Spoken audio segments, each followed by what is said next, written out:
This is the UK Brand Show with Penny Williams and Mark Challinor.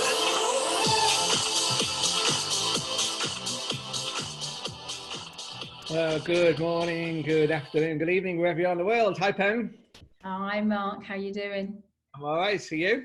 Yeah, good. Thank you. Good. I had an interesting week. September. It's gone quick, isn't it? It's suddenly into autumn. Even though we got sort of fairly nice weather at the moment. It's okay today in London, but it's going to drop massively by the end of the week, apparently. The year's gone so fast, and it's so difficult to predict the future, isn't it, at the moment? I know, in so many ways. Mm. But hey, what can we do? Had a good week? Yes. Well, last week, yes. Yes. Yeah. And well, our guest today is going to be very interesting. I think, talking about what comes out of recessions and challenges like we've got at the moment is startups and so who have we got? Entrepreneurs. Who have we got?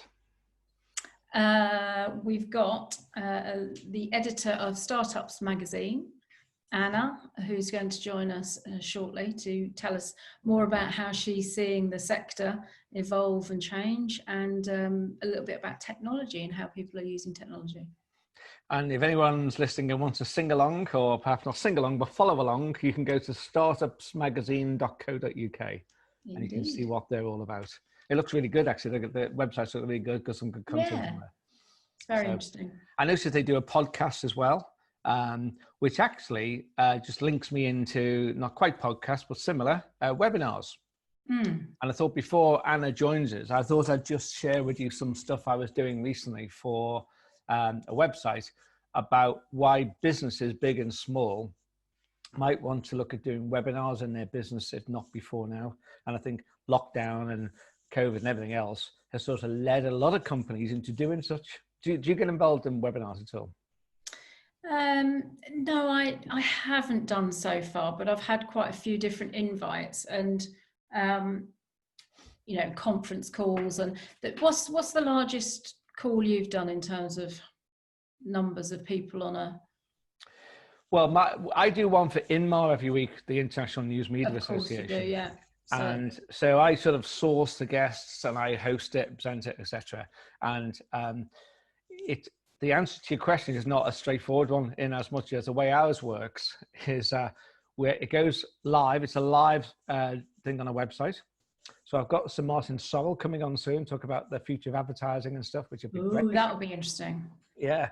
But normally what happens is, it depends on who the guest is, of course, which is why I mentioned him. I'll get a really big audience for that. And a big audience for us as a specialist website will be something like about 200 to 300 people. And they'll all be live. They'll be from about 40 or 50 countries around the world. And they will all interact and Q&A, et cetera. However, it doesn't stop there, because some people will and will not join live. How we do it is we say, if you register on the website for the webinar, then we've got you sort of linked in, if you like, to it. What we'll do, we'll send you the link to the slides, only slides that do happen, and the recording of the presentation within 24 hours. So people know if they can't make the live one at 3 o'clock on a Wednesday, they can get the link and they watch it in their own time. Yeah. So there's a bigger audience there, but then the big audience comes, was we then do a summary of it on the website the next day, and ultimately ends up in the on-demand webinar section of the website, which is open to everyone. And everyone in our case is over 13,000 members from across the world. So we do it in stages, but we do it as an added value for people. And it seems to work really well. The engagement levels are really good, and people are very lucid in terms of questions and answers and stuff. Well, it's becoming the norm, isn't it? I mean, people are getting very used to communicating in this way. Well, if you think most of all the world's live seminars and congresses and events have all been postponed or cancelled or redirected to a virtual alternative, and things like a Zoom conference and stuff is, as you say, becoming the norm. And my point to mention this today is because news media, which we're sort of quite embedded with, seems to have picked up on this trend really well. So we've seen I'd say an extensive range of topics delivered, from the core business to other stuff which helps the company diversify. And news media, for example, have gone into things like not just introduction to political and social or economic topics, but also things like practical workshops and how to write a business plan, as well as things like cooking and drinking and all the rest of it. So, so anyone who's not in the space who's listening today, I'd just say, to be clear, a webinar is a live video cast with a focus, and this is the important bit, on online participants. So unlike in, say, a live streamed interview, viewers on a webinar can ask questions via Q&A or a chat box or in audio during the webinar itself. So you need a good moderator to get the questions over to the speaker and interact that way. So that's a good bit about it. Plus, in some cases, webinar software permits you to put things like a subscription widget on your website. So you can ask visitors to send in questions or book the webinar directly into their agendas on their, Google Calendar or whatever, using an interactive video interface. So, with a bit of luck, the webinar host or the moderator will pass the mic if you've got a question for the speaker.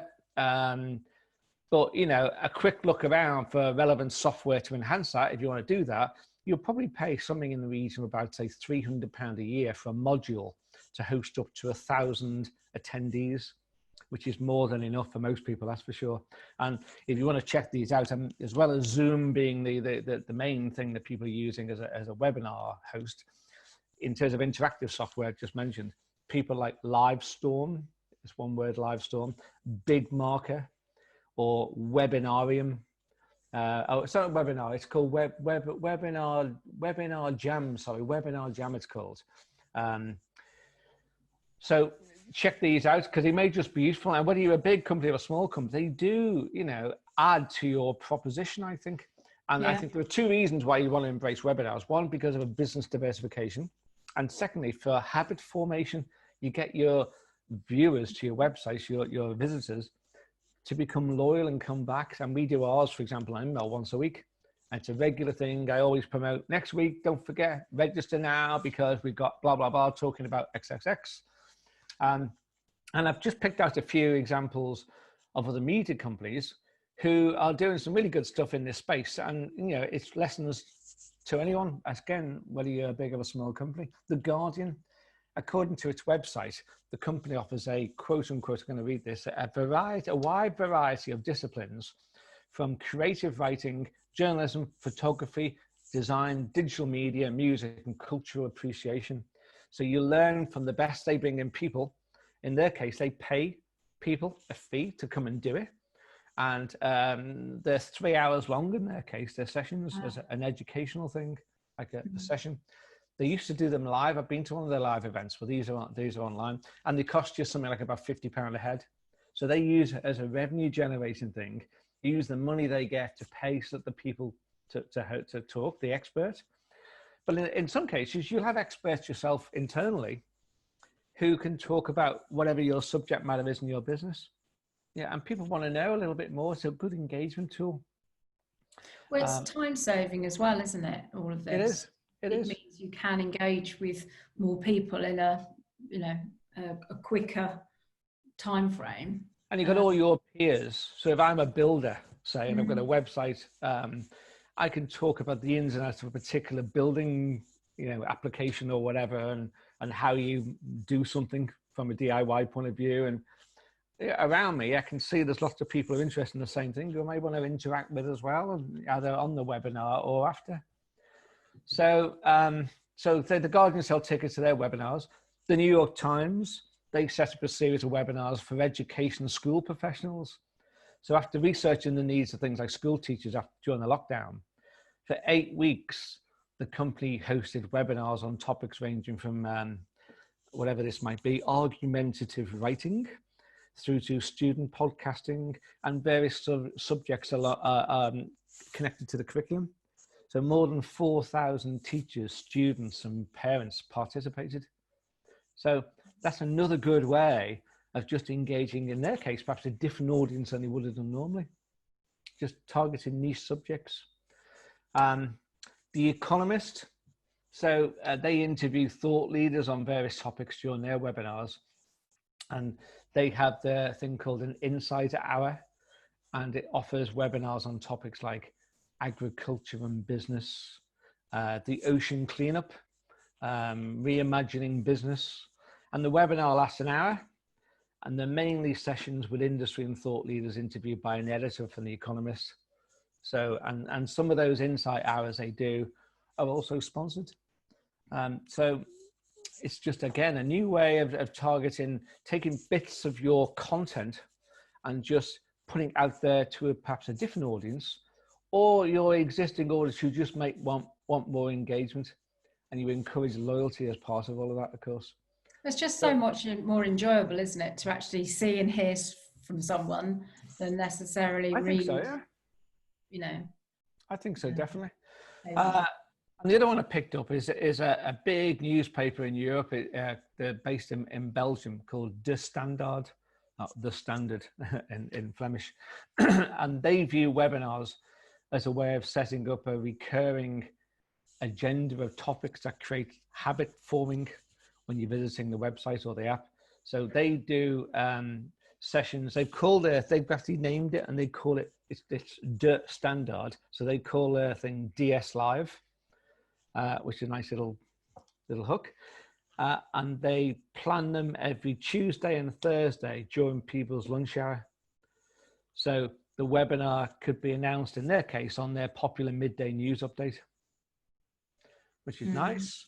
And the promise of learning something and getting insights from, in their case, their journalists while eating your sandwiches over lunch at your desk at home is really attractive. And they're getting big numbers of people coming every week now, just because it fills a space while you're having your lunch.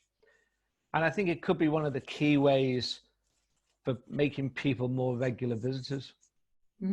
So there's a few different angles that people have taken there from different media companies, which doesn't need to be a media company. It could be anyone. Just that we're close to it, and that was the obvious thing to look at. But you can go to any industry and create a webinar from your website.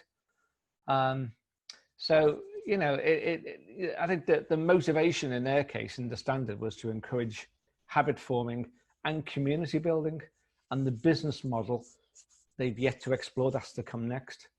So, and they've focused so far on topics such as Black Lives Matter, traveling during COVID-19, et cetera, et cetera. It's limited by imagination, isn't it, really? They're all stuff which are valuable insights for your audience. It doesn't necessarily have to be about your core business. It's stuff which your audience would be interested in hearing about. And if there's an angle you can link it back to your core business, brilliant. But it doesn't have to be. Yeah, so putting their brand at the core of what's happening and, as you say, building that loyalty, I suppose, as well. Yeah. And finally, well, once you do Zoom and stuff, you can put it anywhere else, can't you? I mean, this is the beauty of it. It's so easy to use, and then you can just put it on any platform afterwards. And back to where we started in our case, INMAR, the News Media Association. Yeah, as I say, our one, it's done as live. That's tricky, actually, because of course it goes globally in our case to media companies around the world, and it's live, so it's difficult. So what we've done, we started off with one session which is live and still is live, and it goes out live every Wednesday at 3 o'clock, and that seems to be the best time. New York time, that's 10 o'clock in the morning, et cetera, et cetera. It seems the best time around the world for most countries. However, it doesn't really help people who are living in, say, Australia or Southeast Asia or New Zealand and places like that. So we've started now a second one, which is for them. So people who can't make the original one, we do a different one hosted by someone in South Asia. Oh. So that goes out, not the same day, it goes out the day after, on a Thursday. So their day is Thursday. We all come to this on Thursday for them. Or we come to this on Wednesday for the main one, which I say do. So it's live. We use marketing emails from our database to create awareness. So those emails are sent out. We found out the best thing to do is don't send the email out too far in advance. You can promote it on the website, and people do register in advance and because it gets it into their calendar.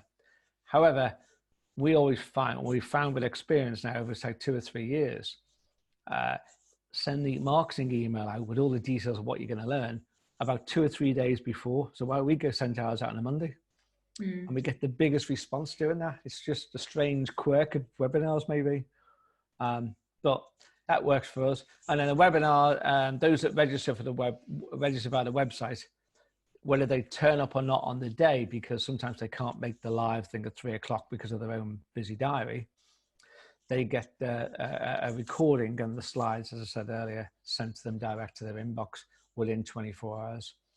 So it's quite good. And when we go live, I tell all the audience, of course, go to the Q&A button on Zoom, and you can ask a question of the speaker or speakers anytime at all, you know, and I'll moderate them. I'll get the questions, as many as we can, to that speaker at the end of the show. And I always say, which I think is an important thing to say, and some people don't follow this, but I think it's important. I always say up front to everyone, so you know, I check with the presenter, in our case it's an hour, and I check with the presenter, how long is your presentation? And we go through it in advance on a short rehearsal the Friday before normally.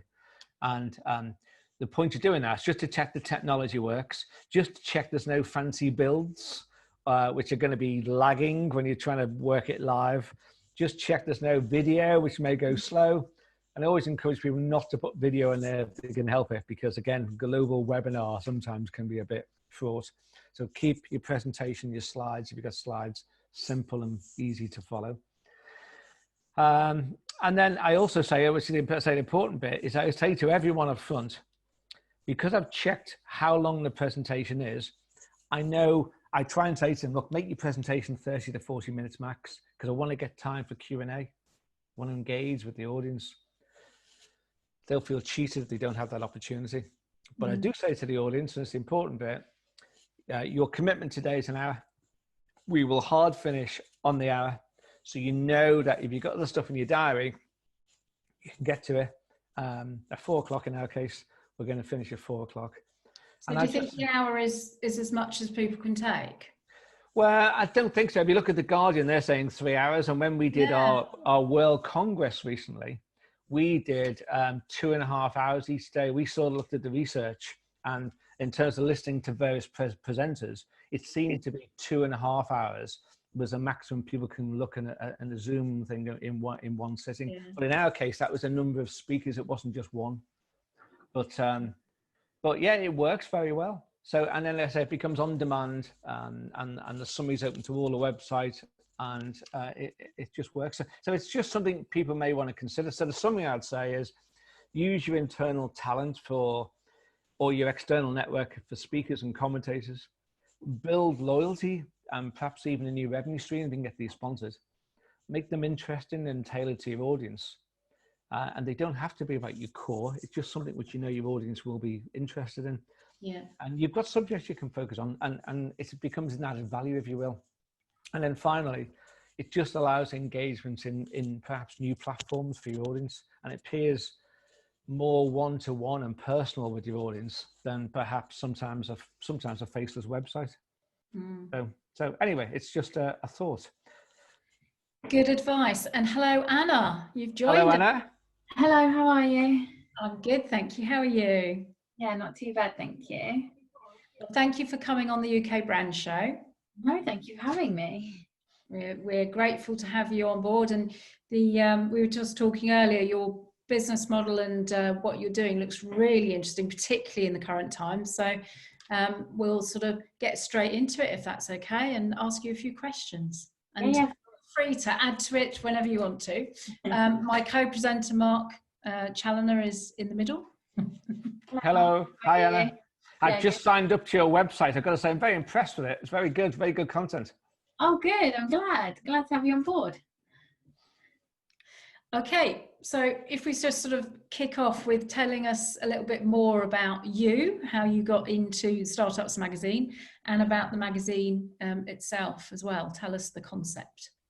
Of course. So Startups Magazine was born 2.5 years ago, April 2018, and it was born from another publication magazine. So we worked for Electronic Specifier, which is an online and print magazine that focuses on electronic engineers, and we were going to all these events and we were coming across these really cool tech products and businesses, and they're all a lot of them were startups, and we were like, the writing about the technology for Specify was great, but there's more to that than this, you know, meeting these actual startups, these founders.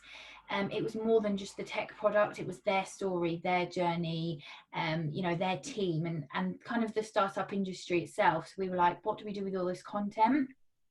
So from that publication was born another publication, Startups Magazine, that focuses on tech startups. So it links to Specifier, but it gets more to the nitty gritty about the people themselves, the founders, you know, where the idea came from, what sort of challenges they faced, as well as the hardware and software tech products.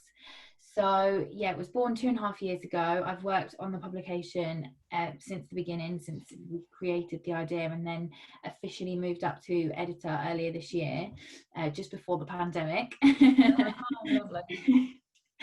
So yeah, so it's been a whirlwind of a year, but no, it's so enjoyable, and as I said, I don't want to repeat myself, but it is amazing to learn all about these technologies and these products, and there's some incredible people out there and some incredible ideas that you just never think of. But it's also getting to know the person, which I love, because I just love speaking to people and hearing about their story and a little bit about their life. It's not just, as I say, the product, it's the whole you know, circumference around it and the people behind it. So yeah, it's really interesting. So Anna, it's a print magazine as well as a website, is that right? Yes, sorry. So we have a website that we upload, you know, daily with content, news and interviews and articles, and then we have a bi-monthly magazine that is printed. So there's 6 issues a year, and each issue is themed. So we cover startups that we interview and get their story out there to the world, and then we also speak to, you know, experts and people that own businesses that help startups. And so yeah, each issue is themed. So for example, you'd have like a funding issue where you can give startups guidance on how to find different types of funding, and then we speak to startups about their funding journey and stuff like that. So how many of you are there in terms of running the whole operation? On the team, Yeah. roughly about 12 of us. Okay. And yeah, and then as I say, the industry's so big, and we get a lot of people that want to ad hoc and work with us and contribute every now and then. So yeah, I mean, team of hundreds, but no, like the actual team is 12 in the office. And how are you finding, you know, in this pandemic, are you seeing an increase in entrepreneurs, or what's the new norm out there at the moment? Yeah, so this is a really interesting one. When it kind of broke out, there was this like moment of sheer panic, and then I really personally, because obviously I'm not a startup myself, but I've worked with so many, so maybe it's a different viewpoint for me. I was like, if there was anyone that could cope with a pandemic, it would be a startup, because they're used to all of a sudden these big changes, you know, directions changing from one moment to another, and these challenges that come from nowhere. And a lot of startups that we come across are like serial entrepreneurs, so they've created multiple businesses, or they've worked for another startup before, or you know, they've got their fingers in quite a few different pies. So they're really resilient. You know, if anything bad did happen, chances are they will kind of just bounce back and have a different idea.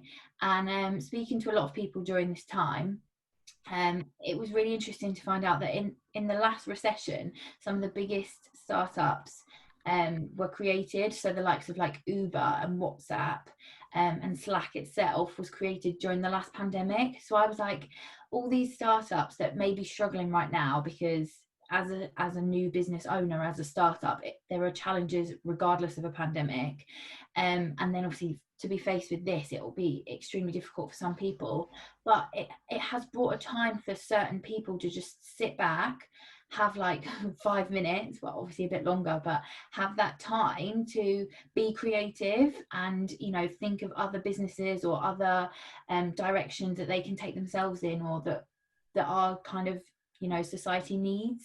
So it's been really, really interesting, and we've seen a lot of startups kind of pivot and adapt, and not like completely, you know, bin off what they were doing before, but just, you know, change slightly, or say, you know, for the next so many months while the world is upside down, I'm going to work on this instead. And so, like, just a couple of examples, there was this company called Blue Heart Hero in New York, and he 3D printed parts for people who had like trouble with limbs. So if they had like missing limbs or something, he could help print parts to help them. And he was using his 3D printers to print PPE and send them out to the local hospitals. And then there was, you know, other examples of this safety tech startup who worked in like manufacturing and the engineering world. And then he, you know, added on to that and developed this social distancing technology, which obviously no one had ever thought about before. So he like adapted that and was like, we can help keep the world moving. And yeah, just pivot these new ideas. So it's been amazing to see. Obviously it has come with its struggles. I don't want to, you know, sugarcoat it and been like, it's been amazing. And it's been hard to see, but it has been, you know, quite eye-opening and refreshing to see a lot of people have just kind of like bounced back and, you know, did whatever they could in the situation that they were dealt. So do you think most are bouncing back, and also are you seeing certain sectors or certain you know, is technology where people are benefiting from the current situation? Yes, definitely. So we did a podcast during lockdown which focused on startups that had adapted or pivoted, or, you know, were really like working flat out during the pandemic, and a lot of them were in health tech, of course. So they had business models in health tech, and they were just adapting, like I said, to help even further with their services. But yeah, a lot of startups in health tech that I'd spoken to were like, you know, we're busier than ever, which is a good thing. You don't want to play down your success, because every business owner wants success. It just sometimes felt like people were a bit like reserved to sometimes say it, because you're in the middle of a pandemic, so you don't want to be like, oh my goodness, I'm having the best year of my life.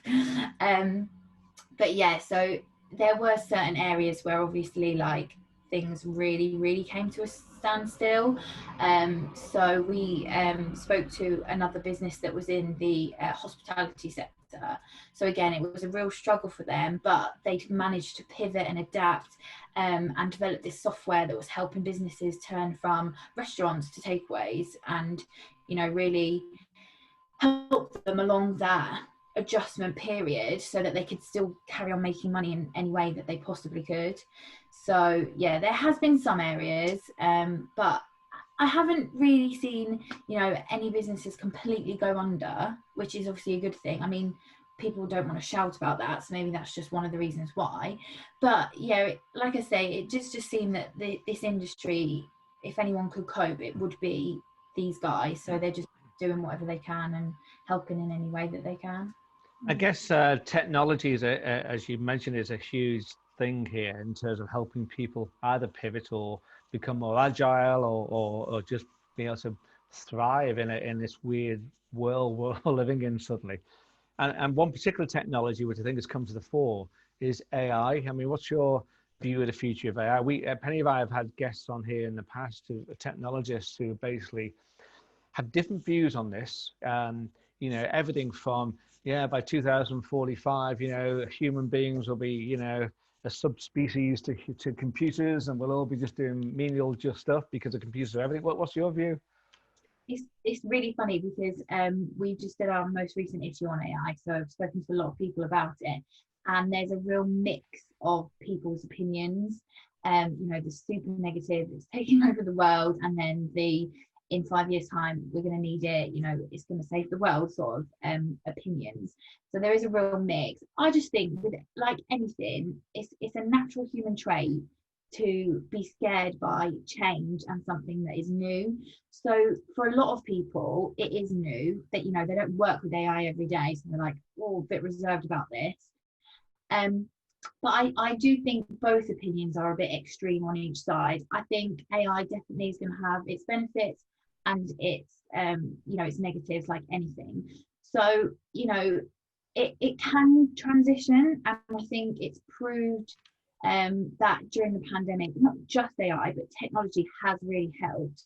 Like, going off tangent slightly, but like, imagine a pandemic without, you know, Zoom. Imagine a pandemic without internet. Like, it would have been completely different kettle of fish, and people would have struggled even more. So I think, you know, in some sectors AI is going to be essential, and the world is still evolving, so AI is still evolving, so we have to allow, you know, for some hiccups and, you know, working it out along the way, because no one is an expert. I mean, some people are more experts in AI than others, but no one's claiming to know what is going to happen in the future with it, in terms of, you know, the pros and the cons.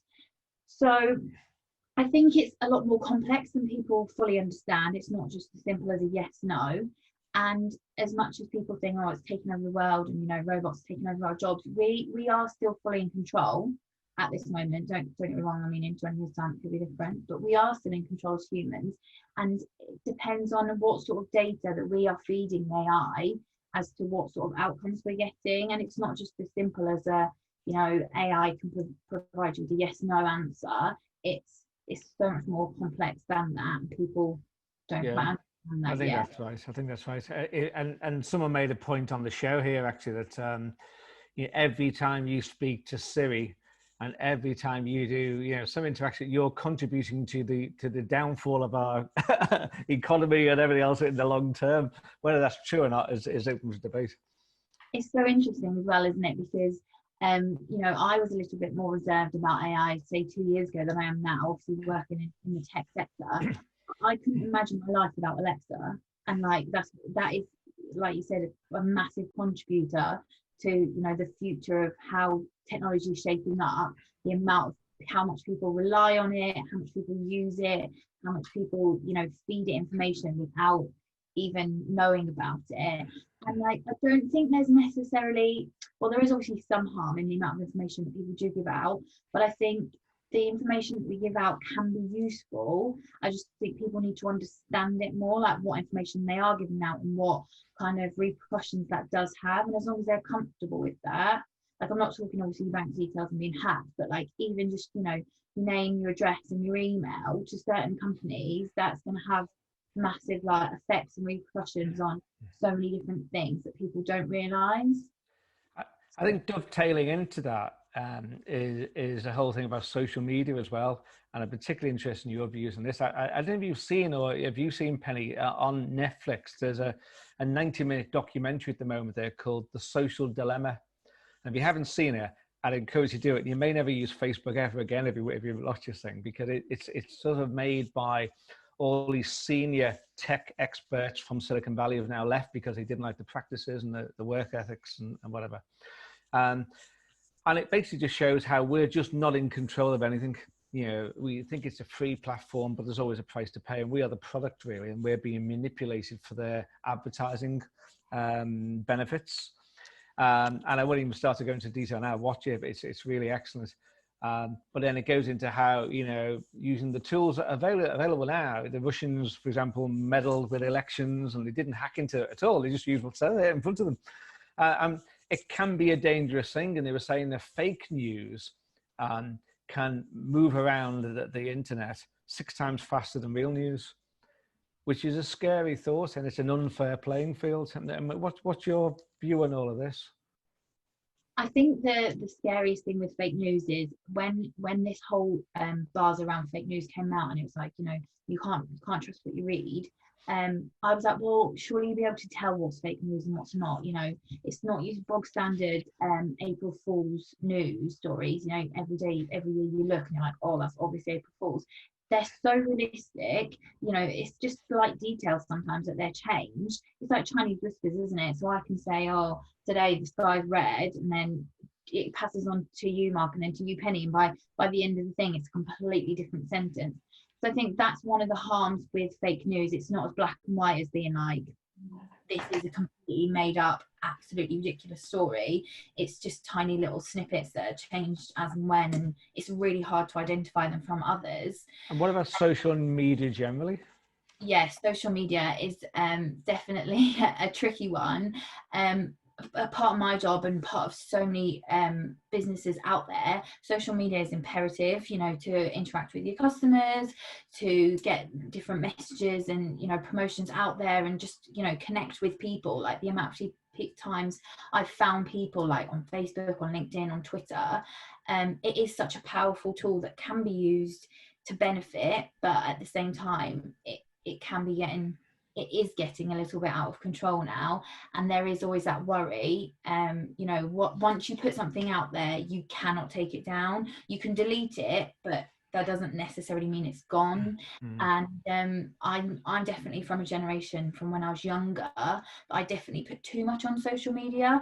Like nothing bad that's necessarily going to come back to haunt me, but now that I'm older and I've matured slightly, I wouldn't put that sort of thing out there on the internet for anyone to find. And, you know, you can be as careful as you want, you know, accepting friends, making your profiles private as you think. But if you have a profile on the internet, like at the end of the day, people are going to be able to find stuff on you. So it is a really tricky one, because like I say, I think it can be used for good, but maybe it is going a little bit too far now, and I do think people are becoming a lot more wary. I mean, I have a lot of friends that have deleted their social media accounts, not all of them, but definitely some of them, because they're like, it's doing me more harm than good. Like, I don't want to be on there as much as I am, because it's an addiction as well for some people, isn't it? Yeah. Well, it's also, I mean, this program highlights this, whereas you think from a recommendation, say on Facebook, that you're being sent to something which is definitely of value to you, it's actually not. It's a bucket that they've created, which is beneficial for them for getting clicks and engagement, and therefore to sell advertising on the back of. And this one particular thing, they sent someone who they realized there's some young guy. It was a fictional thing they made up to make a point. And it was a young guy who saw on his phone that his ex-girlfriend is now in a new relationship with somebody else. So he didn't like the guy she was in a relationship with, became depressed. They sensed he was depressed from the stuff he was posting, and then started to recommend things like groups for depression, and products, even linked to products which are depression related and stuff, which sent a downward spiral to his mental health. I mean, this can't be right. This actually can't be right.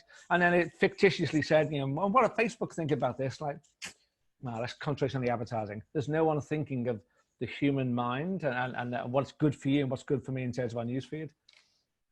Definitely, it's like a way of controlling, isn't it? Because, you know, I think I would like to think that I can understand technology and social media maybe more than the average person, but like sometimes I can just be having a conversation, my phone is locked, I'm not even on Facebook actively, and I've spoken about buying a new tie or something for someone for a wedding, and then the next thing on my Facebook there's ties popping up, and I'm like, how have you picked that up, sent that information to whoever?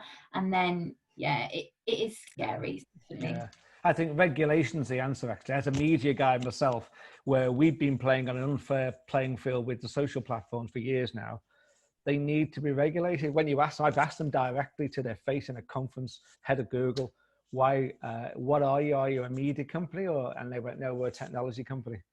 And they're obviously a media company, and they just need to be regulating the same that the media is. Anyway, that's another story. Sorry, Pen. No, it's all good. No, all good. I wanted to ask you, Anna, out of all the sort of businesses you've come across, what's been the most interesting concept? And also in terms of personalities, who's been the most inspiring entrepreneur that you've come across? That's a really good question. We are just focusing on our next issue at the moment, which the theme of it is women. So, you know, women in tech and female founders, because there's still quite a lot of challenges in fighting for that equality. So without just sticking to women, I will be fair. We've released Startup Magazine's 20 most influential women of 2020. So I'll just pick a few from there, but I think there's been, I mean, one startup founders that I could name here, but I think a couple that have really stuck with me was a couple of years ago. I met a lady called Gillian. I won't even try and pronounce her surname because it's not easy to pronounce, but she founded a company called Safe in the City, which was basically an app that you download, and when you're walking the streets at night, when she started in London, but I think she's expanded it now, you can, if you've had a bad experience on the street, if you felt like you're being followed, or if, someone had been attacked, you can mark it on the map, and then other women or men, it wasn't restricted, but it was kind of aimed at women at the time, can see this and then know, oh, I might not go down there late at night, or there's been like 4 attacks on this one road in the past 6 months. So it was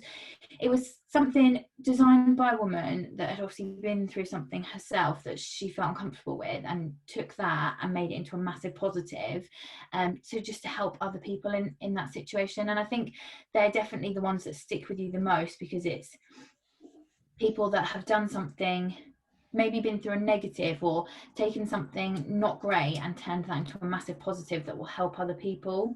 Yeah, solving problems. It's sort of almost the key thing, isn't it, for businesses, and particularly in startups. It's about solving those problems that you can identify. And haven't Uber done something along those lines? So obviously a really good thing there. You can share your journey in the Uber car with your partner or your friend. If you share with your wife, you're on your way home, I'm here, and you can follow me all the way through, which is a brilliant little idea, isn't it? Yeah, definitely. So you know where they are at all times. And I think apps like that, a similar sort of situation.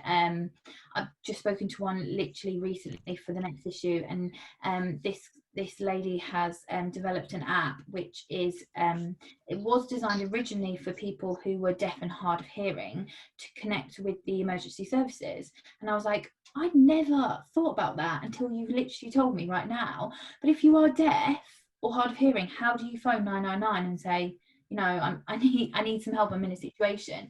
And then as she'd kind of developed the idea on and on, it wasn't just restricted to deaf and hard hearing people. You could be going through a medical situation, a physical situation that was temporary, or had developed over time. It wasn't just restrictive. And developed this app that was really simple and easy to use. You just tap a few buttons on the screen, and then it can connect you with someone and get you the help that you needed. So there's a lot of feel good stories out there from founders, but then without just focusing on them, because they are amazing, but there's other amazing startups out there as well. In a couple of issues ago, we interviewed Tractable, and they were actually using AI to help with accident recovery. So it was mainly focused on car accidents, but they wanted to eventually expand it to be able to predict and help it in actual hurricanes or natural disasters, and use this technology to help predict when things were going to happen and to help in the situation once it had happened. So I think there's been quite a few out there, without sitting here for 10 hours and listing every startup I've ever spoken to, that can really prove that with technology can really be used to help. As much as there is some negative press around tech, it can really be helped to hopefully change the world to be a better place. You reminded me of something then, and it was when I think it won a lot of awards for this, when Domino's Pizza put their app out. Their ordering app, they had this pizza tracker on there. I think it still is actually, but the thing where it wasn't just being able to track your pizza and how quickly it's going to get to you, but it sort of went to the level of you've ordered your pizza, and on the app you could see Pedro is putting the pizza in the oven right now, and 20 minutes later he's out the oven, he's now putting it in the box, and it's been put on the bike, and with a transponder on the bike you could see where, and then you knew exactly when the bell was going to ring to say it's here, which sounds like a bit of fun and it sounds like a bit of nonsense, but the reason why it was brilliant was because they said previously, I heard them present about this previously, they were saying that you used to just call and make a call, and then 20 minutes later your pizza would arrive. But what they've done now is that people are fascinated by this progress bar they had on the screen to show you where your pizza's up to. So they put relevant content around it to keep you engaged for 20 minutes. So they created this 20-minute engagement platform rather than just have a 3-minute phone call, which I thought was a fantastic idea. Yeah, no, definitely. I couldn't agree more. And yeah, I think that's the thing, isn't it? Like with a business, I was talking to someone recently, it's you want to do something good and you want to help someone, but at the end of the day they are businesses and they're not charities, so there has to be something that's, you know, working for them and beneficial. It's like a two-way reciprocal thing, isn't it? It is absolutely right. There's going to be a quid pro quo. A lot of the businesses that you're talking to, Anna, are they quite small? I mean, do they have offices? Have they shifted and they're working at home now, or, you know, how are you finding that in this sector? So at Startups Magazine, we don't really define what a startup is. That's been a big question actually for us. You know, do you still consider yourself a startup? What is the definition of a startup? So we have some completely early stage, just got the idea out of the bag, and then we have other startups that, you know, have been going for like 4 or 5 years. They've done 4 or 5 rounding funds of rounding funds, still can't say it, types of funding. And so yeah, we have a complete mix of different sizes and, you know, where people are, but a lot of startups we do speak to are in London, and 9 times out of 10 they are in workspaces. So, you know, there's so many different workspaces out there. They, you know, they have monthly subscriptions, or they have hired a specific little office in the workspace. So the pandemic in a way has hit them, because obviously a lot of these workspaces did shut. Not every single one, I believe, but a lot of them obviously did shut, and they were encouraged to work from home. But at the same time, I think because they didn't have their specific office, it was theirs, they were like remote working from workspaces, it was easy for them to transition to just work at home. Like, not completely, obviously it had its challenges. It's probably a lot easier being around your team, and it's a lot easier being around people that have similar mindsets to you, because it can be quite lonely as a business owner, as a founder, especially if you are on your own.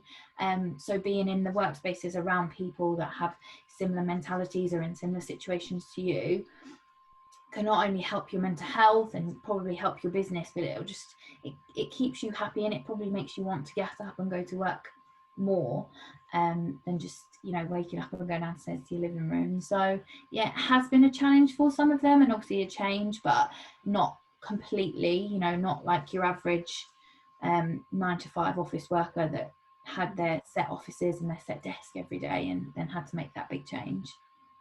And just going back to the startups as a business, what's your business model? How do you generate revenue for your business? Yeah, so through advertising. So we have advertising in the magazine, advertising online. Yeah. Has that been affected by the pandemic? I think we've seen probably a different customer base. So not completely, obviously we've still got some of the same customers that we're working with and clients, but we've seen some people have obviously excelled in the pandemic, so then have, you know, had more time and money to spend on their advertising, so wanted to work with us. And then others have said, you know, we are struggling a bit, so, you know, we're not going to do this month, but we'll pick it up, you know, a bit later on, and we'll just, you know, play it by ear and go from there. So I think obviously it's affected everyone in different ways, but yeah, not massively. We're not weathered the storm well, by the sounds of it. Yes, exactly that. I mean, we've obviously been through some changes ourselves. One of our big areas was doing events, going to events and hosting events ourselves, which obviously has been on a complete standstill. And I can't. Well, we're hopefully hosting our next event on the 1st of October, which will be in person with 20 people, 20 guests. Oh, where's that? Touchwood, in Soho in London, at the Fora Workspace.